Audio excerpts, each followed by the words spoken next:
Welcome to Queeries, a video series from Out on an Island where we chat about all things LGBTQ+. Out on an Island is an LGBTQ+ oral history project from StoneCrabs Theatre, which is based on the Isle of Wight and funded by the National Lottery Heritage Fund. My name is Laura, and my pronouns are she and her.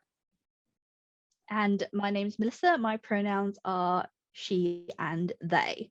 And today we thought that we'd talk about a little bit about what it was like growing up being part of the LGBTQ+ community, a little bit about coming out, and maybe a little bit about labels and how we feel about those as well.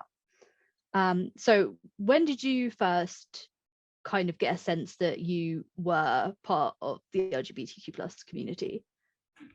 Thank you for that question, Melissa. I think I guess that it's different for every person, right? Like every person has their own story, and some people might know from the very beginning, other people find out throughout their lives. I was, and I am one of those people who I think I always knew. I mean, I just remember being a child and already thinking that there was something different in me, because it wasn't like now where you actually like you open Instagram, or at least I open my Instagram, and I can see plenty of examples of famous people, of TV shows in each series or film. Now pretty much you have a person from the LGBTQ+ community, but it wasn't like that before. So I think for a while I was very confused.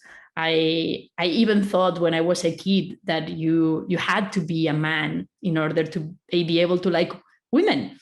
And I don't know, I find that very, very interesting now looking back on it. And obviously, as I grew up, I learned that was not the case, and that you obviously don't have to be a man or to be able to just be attracted to women. And yeah, but I think just to reply to your question, I think I kind of always knew.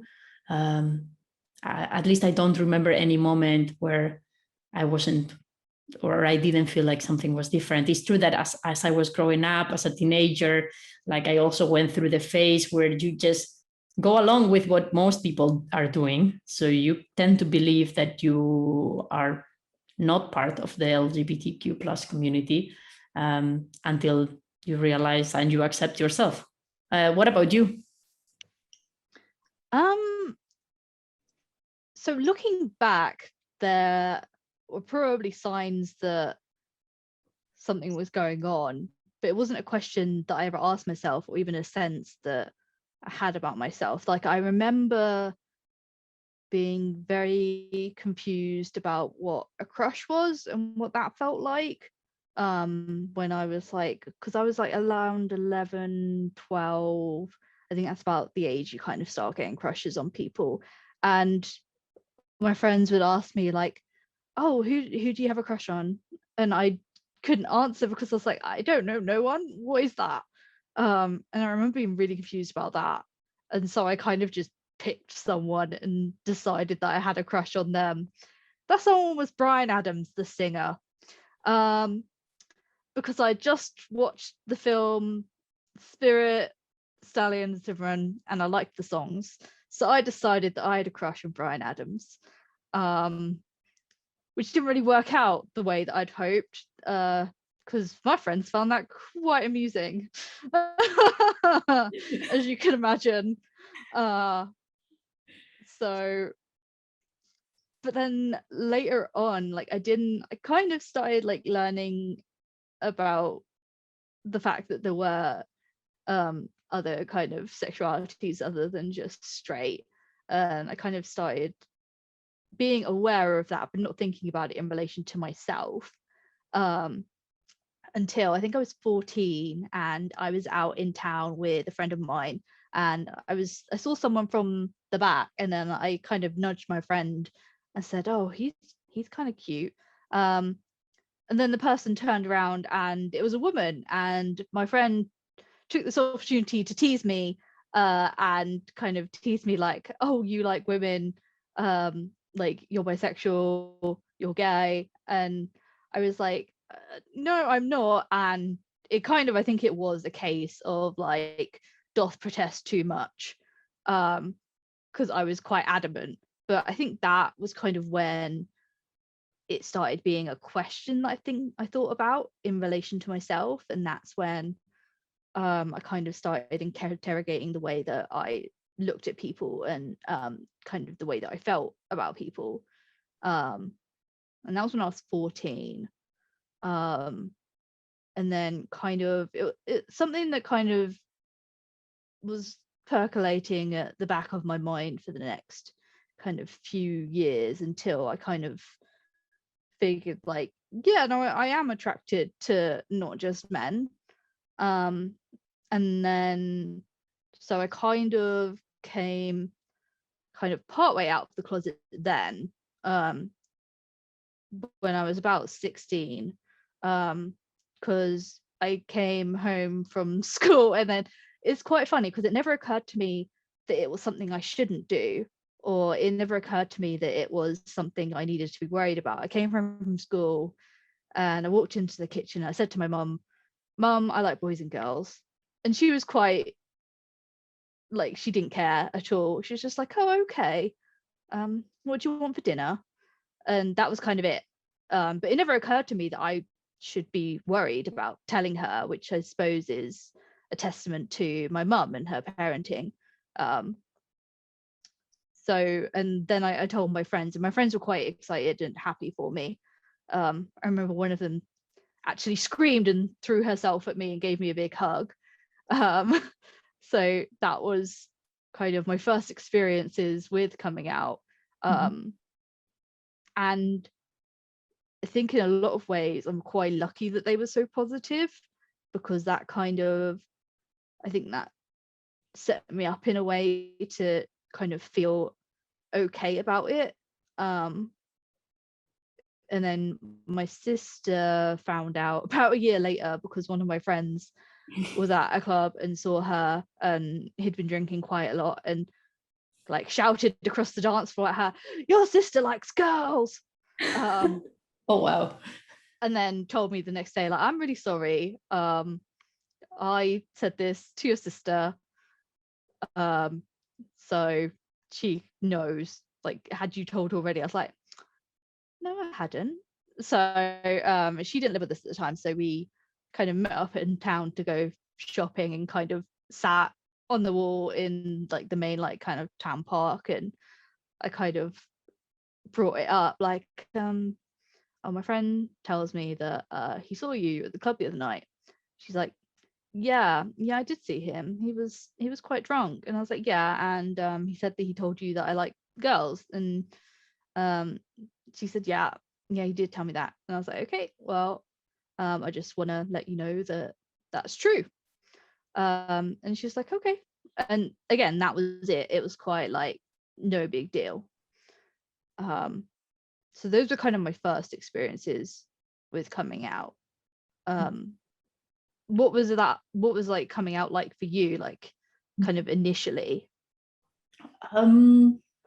So I mean, like, I really hope that one day we don't have to come out. I really honestly hope that one day we can just literally say something and people won't react in a different way as they would if it was, if it was like a straight relationship. So that's, I like saying that in the beginning, because that's kind of my, like, my hope in the future, that we don't have to actually talk about coming out, and more maybe about, just in general, about how you realize who you are attracted to.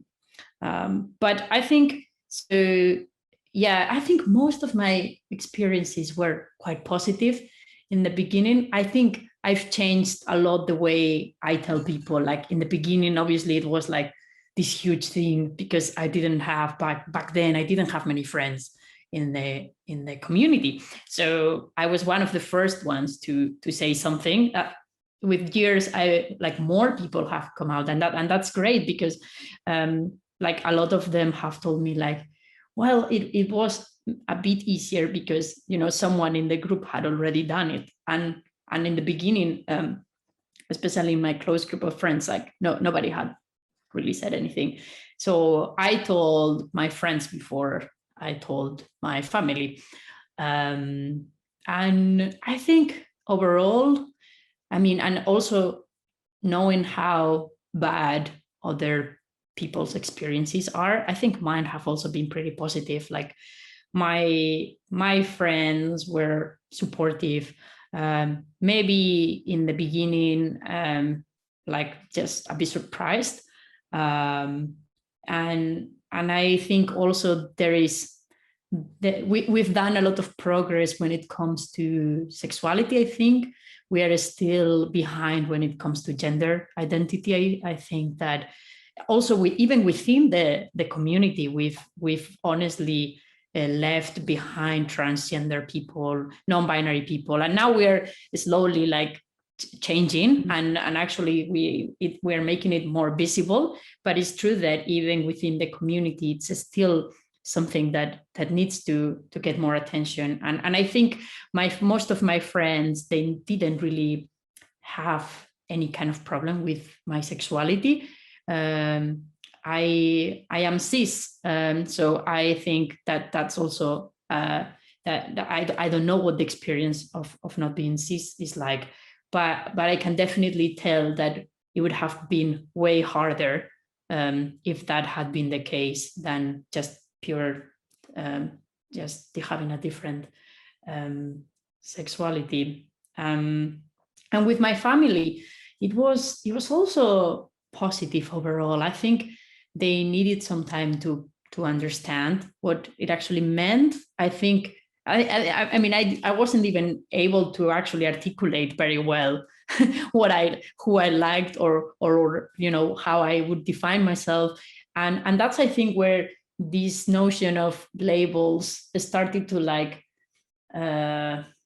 really appear in my life, because I said something and then or I said I was something and then I changed my mind during time. And that's I think how I got to understand that actually you don't need one label that you have to stick to, but it throughout years, depending on who you meet, depending on who you are friends with, depending on your circumstances, like you might find out like new things about your sexuality, and that's okay. And it doesn't mean that something was a phase or not. It was basically how you felt in that moment. And maybe now you feel differently, and that's perfectly fine. But yeah, I think that was kind of tricky in the beginning, because I think they didn't really understand who or like how I was defining myself. And we live in a society that unless you are able to put someone in a box and understand that, then it becomes complicated. But they've really supported me throughout the time, and that's the most important thing. Like even if you don't understand it, just to respect it, and honestly to like be able to have these conversations. It's so important. What how was it for you? Were you part of like the community in any way, like any kind of group, or yeah, or did you just mainly talk to your friends and family about it? Mostly it was just with my friends, because most of my friend group, it kind of turned out over the years they kind of got a lot less straight and a lot less cis kind of over time, until I think we had one token straight in our friendship group. Because there is kind of, I think there is this sense that we have, especially as young people, we meet people, we sense something in them that kind of speaks to us. And I think that's why we do tend to kind of group together, and you tend to have quite a lot of friends kind of in the community when you're a part of it, just because it's not gaydar, I wouldn't say, but just kind of you subconsciously, it's like pattern recognition, you kind of just subconsciously recognize that there's something in them that you also have in you. But so that was kind of my first foray with coming out to my mom and my friends and my sister. That kind of went quite smoothly. And then I went to university, and even there I didn't kind of really seek out any kind of community. I think I've spoken about it before. I think I was like a little bit embarrassed too, because like I identify as kind of bisexual, and also queer as well, which I'll talk about like the label aspect in a little bit. But even back then and even now, there's kind of this sense that bisexuals they're not really welcome all the time in the community. There's kind of this sense that we're like just pretending to not be straight to I don't know what people think we're gaining from it. But there's like this thing where it's like, oh, you're secretly straight or you're secretly gay. Exactly, like, you are one or the other. yeah, and it's like there's this sense of, we'll make up your mind about it, which is not how it works. But I think there was like a little bit of a sense of that going into university. But the friends I made there, like coming out to them, that went fine. And then it was while I was at university that I kind of decided, because it was my last year of university, and I knew I was going to be going back home and that I was going to be living with my parents again for a little bit. But my dad didn't know. And I was kind of very worried about telling my dad. Like partly like there'd been in the past he'd had some like bad experiences with people who were gay, that I think he kind of, I don't know if they even like colored his feelings about people who are part of the community, but and he would like kind of casually use like some language at home that was a bit homophobic, not meaning any of it in a homophobic way, but you know how that doesn't really matter. You're like hearing the words, it doesn't matter how they're meant, like they're still, you hear them and you're like, makes you a bit uncertain. So I was worried about telling him, and so I kind of called my mom and told her that I wanted to tell him. And I was like, okay, well, when he's home from work, like sometime soon, and like he's in like a really good mood, you text me, and then I'll ring him and I'll come out to him. And we had a name for it and everything, Project Unicorn. So That's I a got a great text. name. Yeah, I got a text saying, you know, Dad's home, he's in a pretty good mood. So I phoned him, and it was really, really hard to get the words out. And I remember being full of adrenaline, and I could hear my heart pounding. And then my dad's like, are you gonna say it, or can you call another time, because I've got to make your brother's lunch for school tomorrow? And I kind of just blurted it out, and it was kind of a letdown, honestly, because he was just like, oh, okay, as long as you're happy, that's fine. And I was like, oh. And it was kind of like, I felt kind of empty afterwards. I think it's because I'd had all that adrenaline, and then I didn't have to do anything with it because he was fine with it. You know what I mean? Yeah. So that was kind of like, didn't really matter at all. And then I ended up being really happy that I told him, because like the next year he died really suddenly. So it ended up being something I was really pleased that I'd done, because it meant that I didn't have that big secret hanging over me, and I didn't have to worry or like wonder like what if, or what would he have thought. Like I knew. And that was very comforting to me. And then that's kind of when, so when I've come out like over the last few, like over the last decade really, there have been times when I've done so out of a sense of like self-destruction, where it's kind of like, I want to know if this bridge is going to burn or not. So I'm just going to say it and then deal with it afterwards. And so it's like maybe 6 months after my dad died, I decided I was going to tell his parents, my grandparents. And I wasn't really sure how it was going to go. Like my grandma's, she does talk about like she's part of a church that's like open and affirming, which essentially means that like they welcome anyone regardless of race, gender, sexuality, any of that. And so I was visiting her and my grandpa, and I kind of pulled her aside after a trip to the grocery store, and I was like, Grandma, I need to tell you something.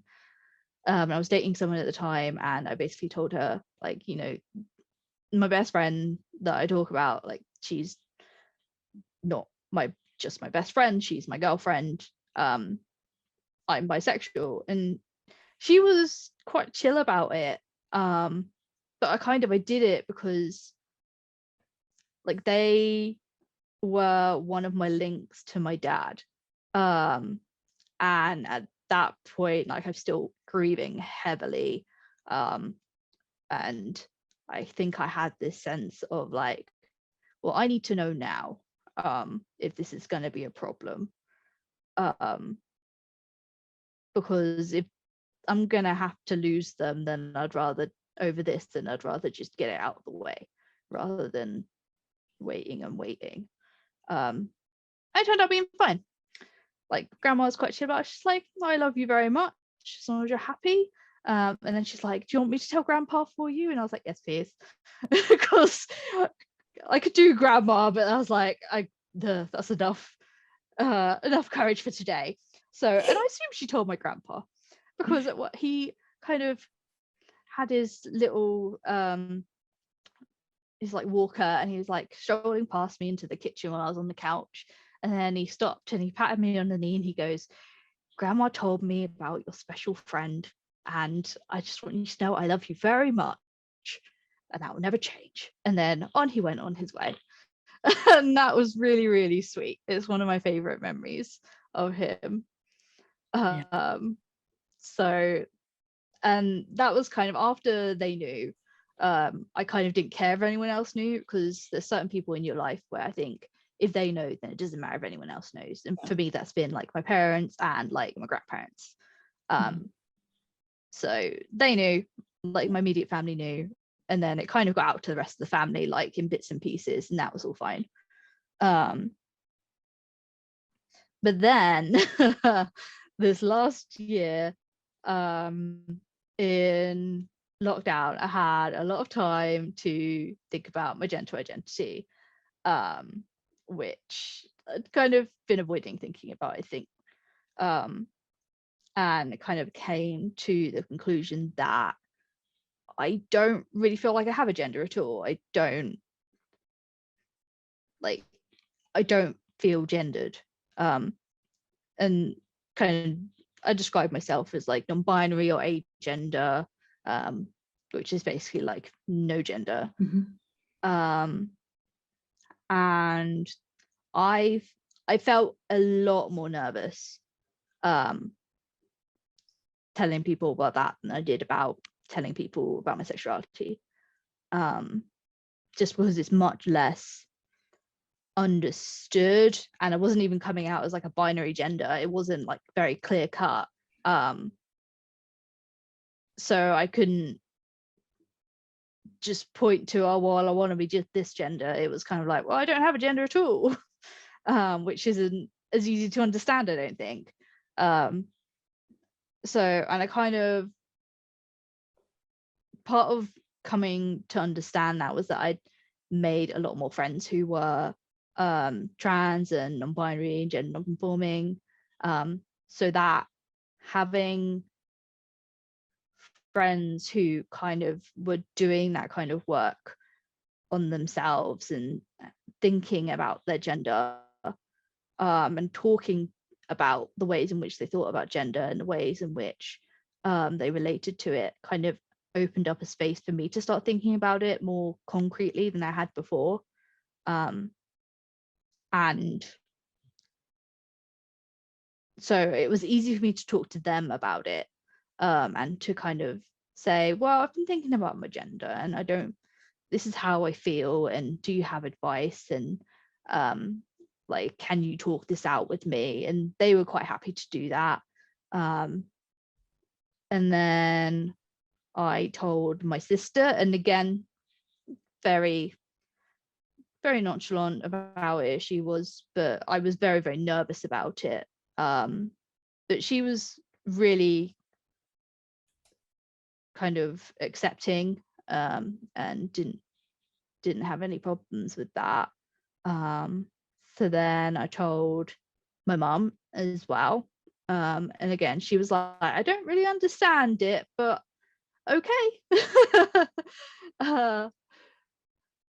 So, and then I kind of told like my mum, my sister, my brother, like my friends, kind of did it little by little, and kind of told them about, like, this is how I feel, like my name is still Melissa, but I also am going to be using they them pronouns as well, and kind of just laying out my boundaries in regards to like gendered language. And then another self-destruction, like Elliot Page came out, and that really affected me. I couldn't tell you why, but it really did. And so that night I rang my grandma, and I was gonna tell her on the phone, but then like we had a really bad connection and she just couldn't hear me. I was like, yeah, grandma, I'm non-binary. Yeah, I'm non-binary. She's like, you're what? So I was like, I'll email you. Oh, wow. Yeah, so I sent her an email and kind of like explained, like, this is how I feel, this is what it means, like, and kind of sent it off. And it was like a very tense like 15 minutes for me, where I was like, what's she gonna say? And then I got the most lovely email back from her, just saying, like, that must have been really hard for you to tell me, and it must have been really hard to have felt this way, and just completely accepting. And like in the email, I'd asked her, like, I'd love it if you didn't call me your granddaughter anymore. I'd love it if you just called me your grandchild. And she said something quite sweet, basically like, although you may not be my granddaughter anymore, you will always be my grandchild, and I will always love you very much. And I got really very emotional about that. So, and that's another feeling of like, I won't have to wonder about that. She knows, and she's cool with it, and like the people that are most important to me know, and it doesn't matter. And that gives me kind of a certain sense of security, a certain sense of freedom, that just makes me aware of how incredibly lucky I am, because that's not guaranteed.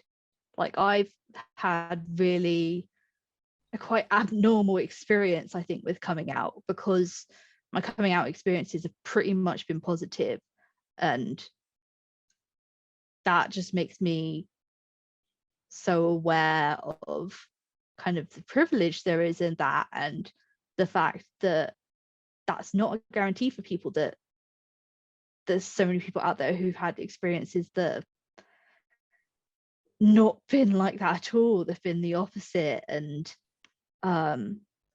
it just makes me really kind of angry, I think, that we can't expect that same kind of like love and acceptance. And just that we have to go through like this whole process, like a lot of straight people, like sometimes they, like, I've heard comments like, well, you have legal rights in a lot of places now. Like it's the same with a lot of issues, not only related to like the LGBTQ plus community, but it seems like once you have like some legal, rights, like everything is solved, when actually, yes, that of course it's very important, because we need the system to protect us from all the systemic inequalities and discrimination that exists in everywhere, really. But like the one thing that I guess it's hard to understand if you don't go through it, but it's like this whole journey, like, you and I, more or less, I think based on this conversation, we had mostly positive experiences, but that still doesn't eliminate like all the confusion I had, I was also scared, like, like I got the good positive reactions most of the time, but it was still like scary and hard because basically you had no information. I didn't learn about this at school. And I think I mentioned this before, but like in films, in series, in a lot of these places where you had that, it was not really presented in a real way. I think we have improved a lot, but still work to do there. And it's just that experience that you mentioned, all the adrenaline, like for me, when I wanted to tell someone that really mattered to me, I would always think like, okay, 1, 2, 3, okay, now you say it. And then like I would have to do that multiple times until I was like, okay, now. I remember like telling, like I was quite nervous about telling my brother, also about telling my parents, but it's a long story. I didn't really, I guess, I didn't choose the moment where I told them. But for example, when you said that you were very happy you told your father, for me, like it was like one of my grandmas died, and I actually didn't tell her before. It was that period of my life when I already knew, but I was slowly telling people. And it makes me really sad today to know that she didn't know that part of me. I don't know how she would have reacted, but in a way, it's always like, well, like I guess I'll never know how she would have reacted to that, because but so after that happened, I went to tell my other grandma, who is still alive. I went with my first girlfriend and I was like, I need to tell you something, because I just don't want to go like through this again and not knowing what you would have said. So we went to her house and I was so nervous. Oh my God. And I just told her like, well, this person, I actually went with my partner at the time. I was like, well, she's my girlfriend. And honestly, like, it just, because it matters so much to us what these people think, that it was just so emotional, like, because you were nervous, you had something really heavy inside, and then you said it, and it's true that you feel kind of empty, but also like super relieved, because you really care about what they think.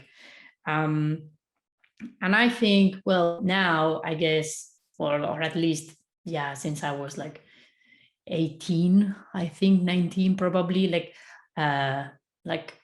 although I don't feel like I need to come out to anyone anymore, because I think that most of the people that are around me know. It's still something we have to do, because it's not the default. So like everyone thinks that they have to assume that you are straight or that you are cis until you say the opposite, when really we should just stop thinking about like people being one thing and just like asking a general question. And I guess what we need to work, where we need to do some work yet, is like some people still get offended if you think that if somebody thinks that they are gay, or it's like, well, how is that offensive? Like, why? I mean, and there you could get into a lot of topics about toxic masculinity and also all these things, but anyways, like I just think that like if we just normalized it, it would be so much easier for us, because I still get asked, I mean, I like only, do you have a boyfriend?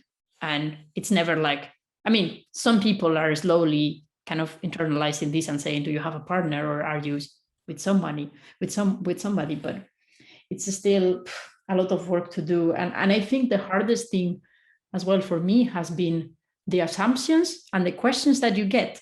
Like, there are questions and things that you wouldn't get if I said I have a boyfriend. Well, I might get questions about, like, who is he, what does he do, blah blah blah. But there aren't questions about, like, so do you like men as well, or how did you know, or when did you know, or I don't know if it happens to you, but at least it happens to me. Like sometimes when I tell people and I get these questions, and it's like, if it comes from someone that maybe it's a really close person, and we have this confidence, great. But getting these questions from people that you don't really have any kind of relationship with, like, why do I need to reply to these questions? Like, you would never ask me, like, when did you realize you like men? No, right? Like, and I don't know, I just think we just need to be a little bit more aware of these things. I mean, it's obviously like something, like, we always have new things to learn.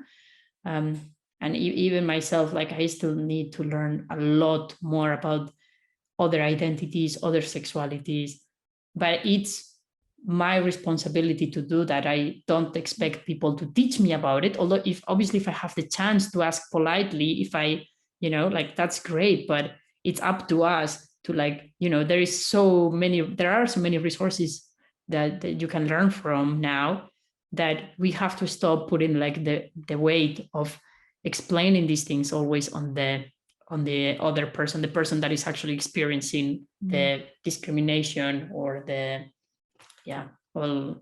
all these. And you mentioned pronouns, and I think that is a very interesting thing, because it varies across languages. Like in English, it's great to see that you have they them as an option. In Spanish, is still not as clear, or not. We are not even close to normalizing it. And we have a very gendered language, so everything is feminine or masculine in Spanish, just because it's the way that the language works. And so I find that really helpful in English. But I have to confess that I still don't really know how, and I need to really work on it, because I want to make sure that I can also like use the right pronouns and be inclusive in my own language, which is Spanish. Yeah, that's something that I've actually talked about with other people who are non-binary and use kind of multiple forms of pronouns. Like some of them I've spoken to are like bilingual, and so they might use multiple pronouns, but they might have preference for pronoun depending on the language that you're talking about them in. So in English, they might use any pronoun like she, he, or they, but then in Spanish, for example, they might prefer he, just because of the connotations attached to it in the language, in the way that it's gendered in that language.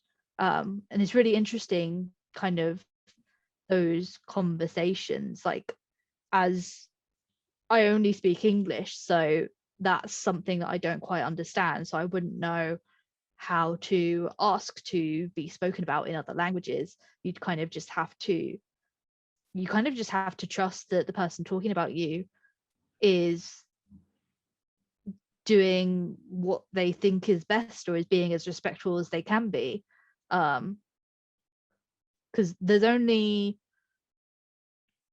unfortunately there's only so much that we can control about the way that people talk about us. of course. So for me, that's kind of restricted to knowing how to ask to be talked about in English, and even then you're not always going to get people who are happy to do that, because like you spoke about kind of the legal protections not being everything, and I think that's a really important distinction to make, because legal protections can protect us from like employment discrimination, although I think people still find ways to discriminate if they really want to discriminate against you, even with legal protections in place. But the cultural discrimination still happens, social discrimination still happens, because we can make it illegal to discriminate against us, but we can't. We have to also work on changing kind of the cultural and social homophobia and transphobia that we're raised in and that we internalize.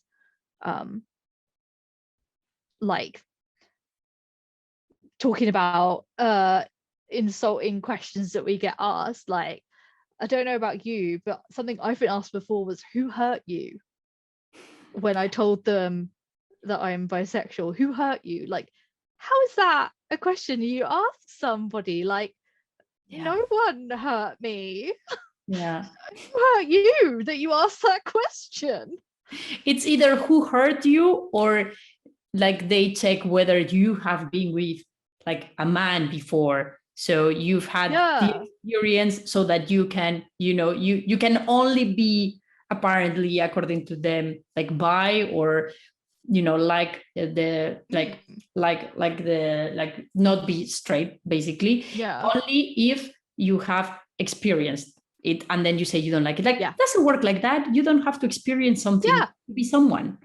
Or to be like like to belong to the community. You don't have to have an experience to do it. I don't have to touch a hot stove to know that I don't want to do that. That's a really good metaphor. Well, a very good metaphor, a good example, not a metaphor. Yeah. But yeah, there's all these kind of expectations placed on you. And then even with labels, like, because some labels, like, there's different ways of defining them. So like a label that I've kind of settled on is bisexual. I also use queer, which I kind of prefer. But bisexual, how I define it is that I'm attracted to two or more genders, because I'm attracted to multiple genders and not just attracted to men and women. I'm attracted to people across the entire gender spectrum and outside the gender spectrum as well, like me. But there's people like other bisexuals even, and people who aren't even bisexual have ideas of what it means to identify as bisexual. So you have those conversations about like, oh, well, you're not bisexual, then you're pansexual. And I'm like, no, I'm bisexual. Like, and people label you for you as though you've done it wrong and you've made a mistake when you decided how to label yourself. Which is kind of why I do like queer a lot more, because it's much more fluid, and it's much vaguer.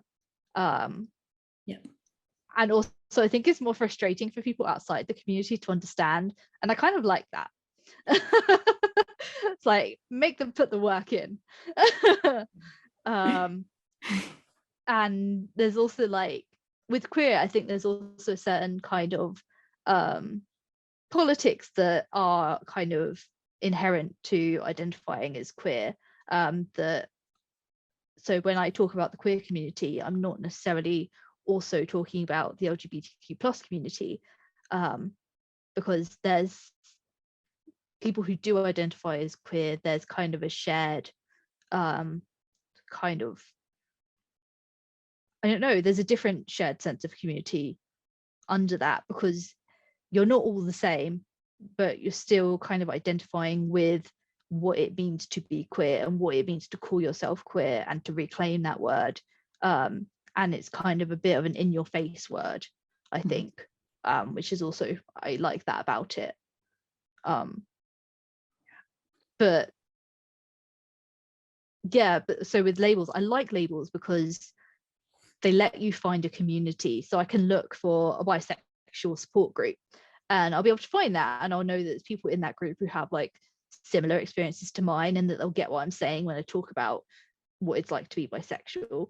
And so I like it in that sense, but also I think it can be limiting. And that's when you get people telling you like, you're doing bisexual wrong, or like you're not really bisexual, or you should use this word instead.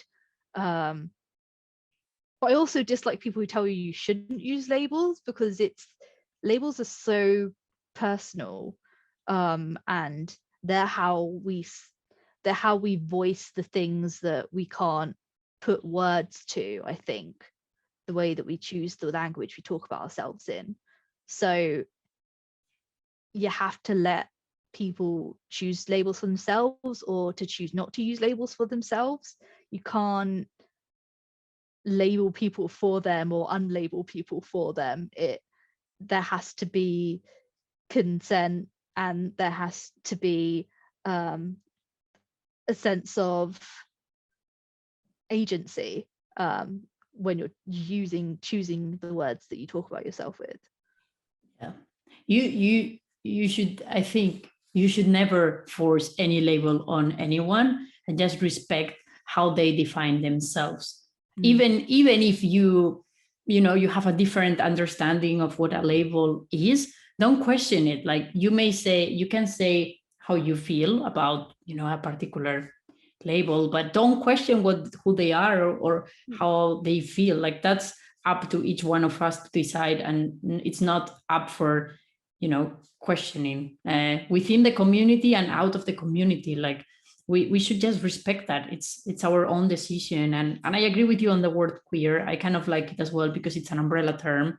And I kind of like also identify as that, just because I choose, or I choose to not use labels with like how I define myself. But I think we need them, like you said. We need them to make it visible, to make different visible. We need them to normalize things, because unless they are visible, then you can't normalize it. Then you can't put the legal, like, you can't legalize. Is that how you say it? Yeah, legalize them. And also, it's about much more than that. It's about how do you create safe spaces for people to learn about this. How do you make it mandatory that people learn about queer people or people within the LGBTQ plus community at school? Like, how do you make sure that kids know that it exists, and that if they feel like that, they don't have to go through the whole confusing period and years of, am I this, am I not that? Like, is it bad, is it good? Like, like, it is a whole thing, and we have still so much work to do. And yeah, I don't know, it's a lot, but it's great to see already some steps being taken, people being more open-minded, people willing to like listen to you, and to see more and more people just really like joining the movement as allies or as part of the community, and just really helping with this. I do have one more question. It was something I was talking to someone about yesterday, but in regards to coming out, like, how do you feel that like media representations of coming out have kind of affected people coming out themselves? Because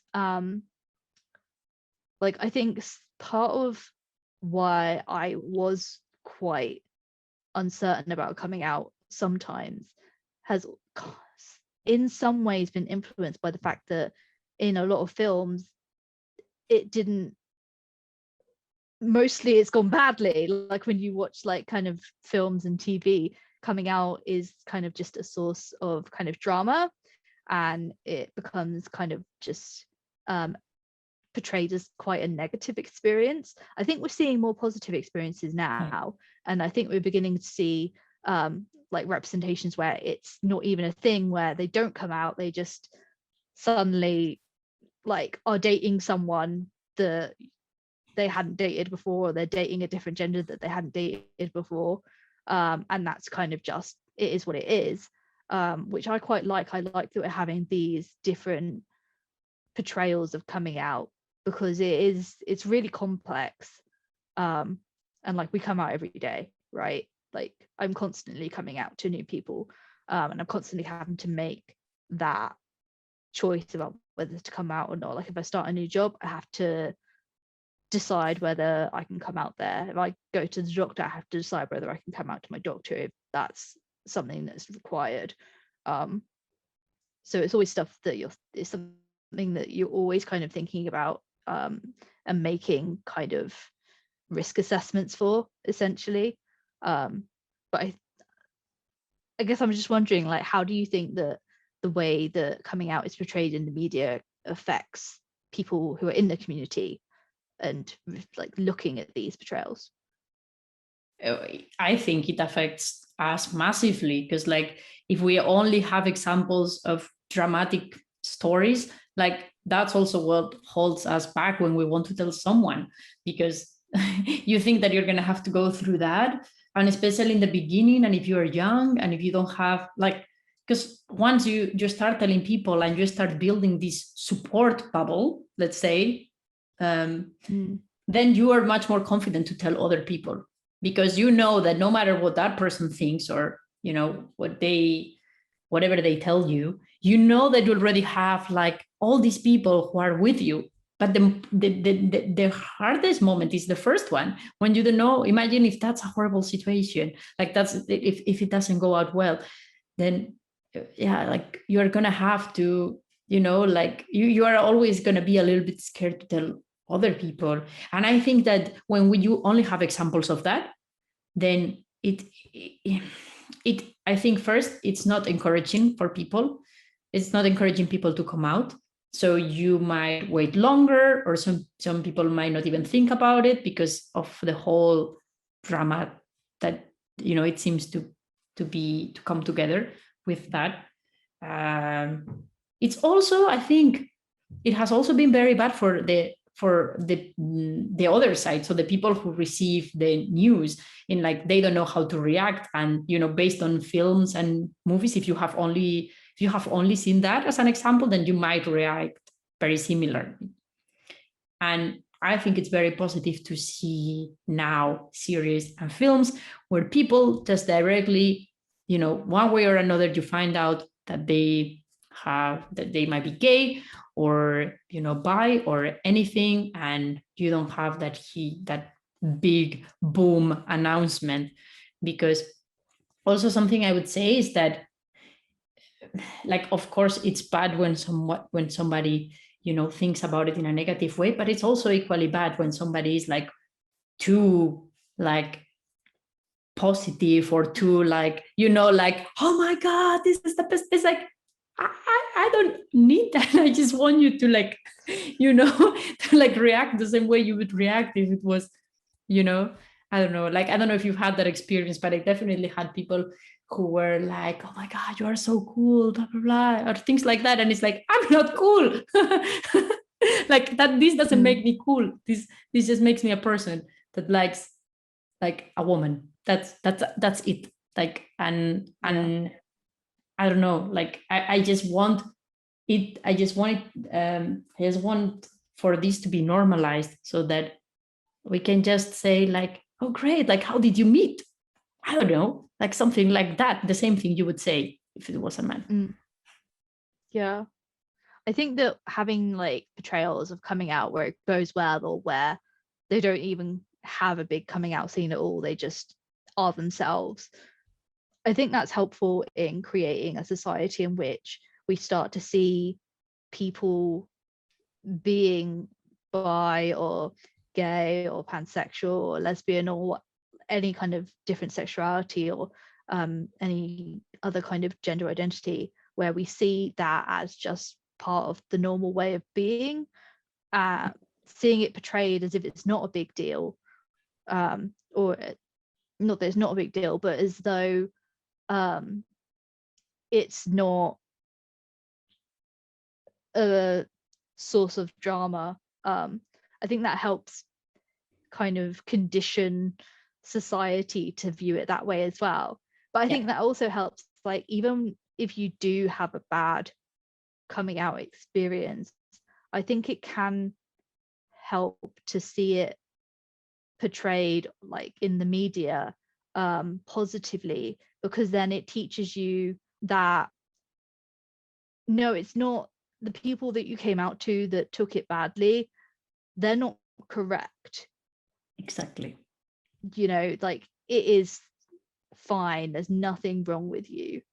to see it be accepted by people in the media, I think that can help combat some of the rejection that people get, especially kids who kind of, we take on so much of what our parents tell us, and we internalize so much of how our parents raise us. And to have your parent reject you on that basis is so damaging.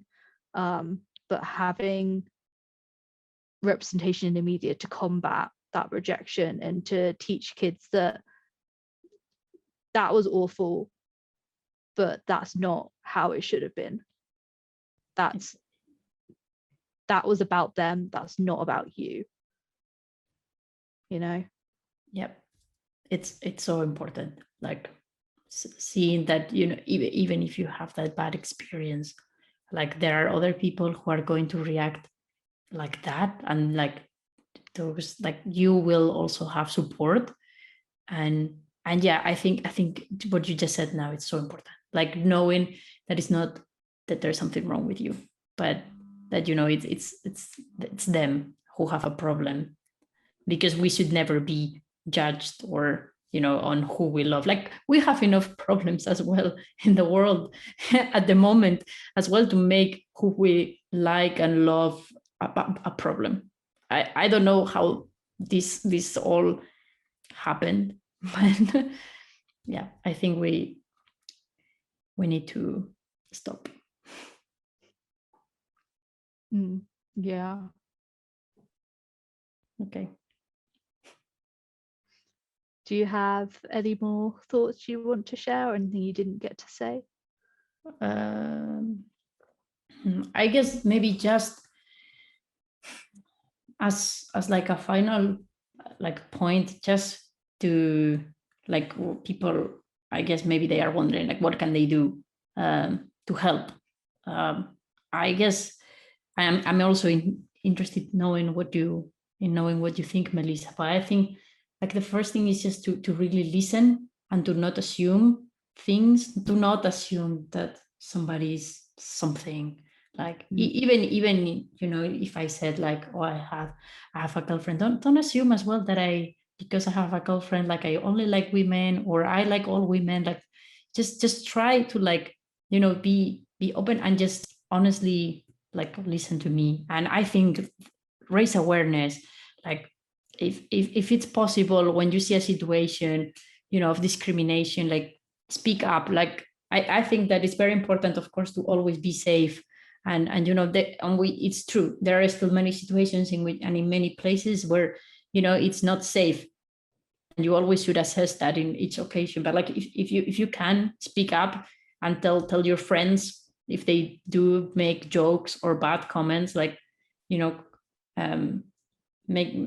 yeah. And I think don't force people to come out.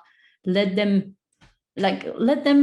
say whatever they are. Like we are all in a journey. I think that the best thing that we can do is question our identities and our sexualities, and, you know, like don't assume that you are just something in life, but equally let people be whoever they are.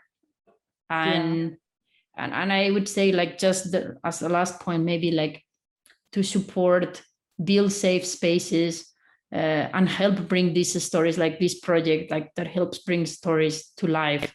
Bring them at, like, talk to your children about it, talk to your colleagues about it. And yeah, I think that's it. What about you, Melissa? Yeah, I think a lot of the same. Like I think of coming out as, if someone's coming out to you, they're giving you a gift. They're telling you something about themselves that they want you to know. And being trusted with that information, being someone that they consider that they can tell that information to, that's a big blessing, but it's also a big responsibility. You can't make decisions for them about who they come out to. You can't out them to people without their permission. You have to treat that responsibility like you would any other responsibility. it's something that's so personal, and it's so important that people get to choose their own timeline for. And I think there is a lot of pressure, both from outside and within the community, that people should just come out. But coming out is not a requirement to be a part of this community. You don't ever have to come out if you don't want to. It's your choice. You get to decide who knows that information about you. You get to decide when to share, who to share, how to share. And we're the only ones who can know when it's the time, and who's a good person to share it with. Or even if they turn out not to be a good person, we still get to have been the one to decide to tell them. So yeah, I guess just treat it like the gift that it is when people tell you something about themselves. Yeah. Thank you. Thank you for having this conversation with me.